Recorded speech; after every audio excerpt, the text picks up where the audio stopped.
Hello, and thank you for joining us today. We are excited to announce enhancements to the stock swap program and returns tool for this return type.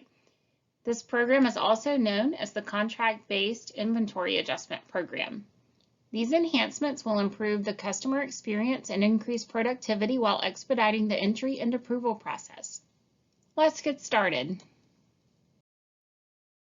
There have been a number of system enhancements to support the program that will expedite the entry and approval process by providing streamlined entry by CI code or catalog number, dedicated fields for the required original order and offsetting order information, and auto-validation of the items, order details, and offsetting order to ensure the return is within the guidelines and will be approved. Let's have a look at what's new. First, you will see minimal information is required to get started. You only need to select the customer returning the product and enter the email of the person you want to receive their approval documentation.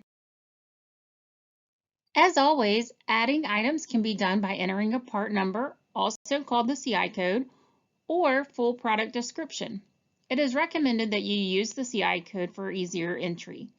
Remember, an asterisk is required before the 5-character CI code.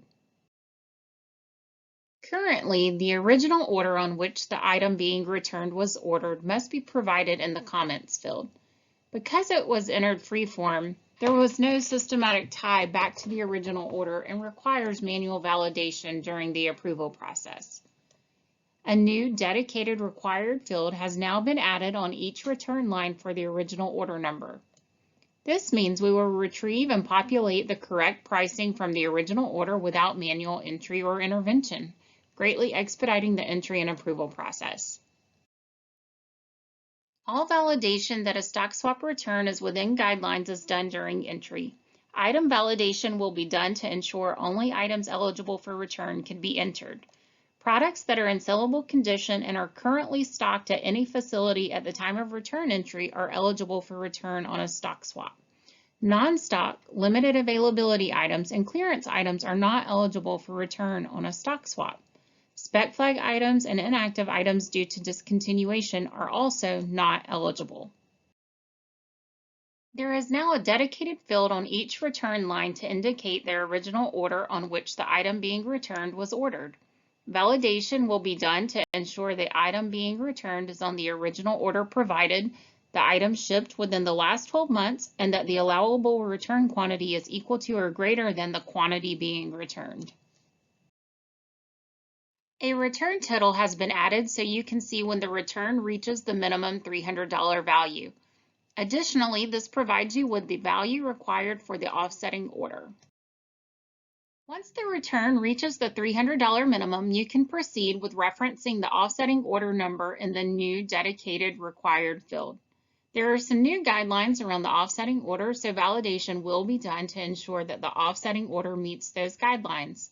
The offsetting order must be of equal or greater value of the return, must be a distributor stocking order with the sold to and shipped to addresses the same, must be a recent order entered within the last 15 business days of the return date, and can only be used one time as an offsetting order related to a stock swap return. Please reference the table for a summary of the guidelines, and remember, stock swap returns are available to all C&I distributors. There is no limit to the number of stock swap returns a customer can submit. There are no restocking fees. Validation happens during entry to ensure approval.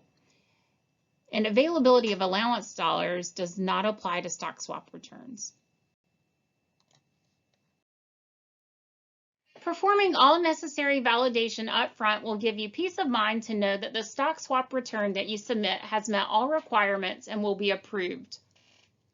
And be on the lookout because coming soon there will be an added search capability within the returns line entry to find orders containing a specific item in the event the customer provided an incorrect order or did not provide an order at all. Thank you so much for your time today.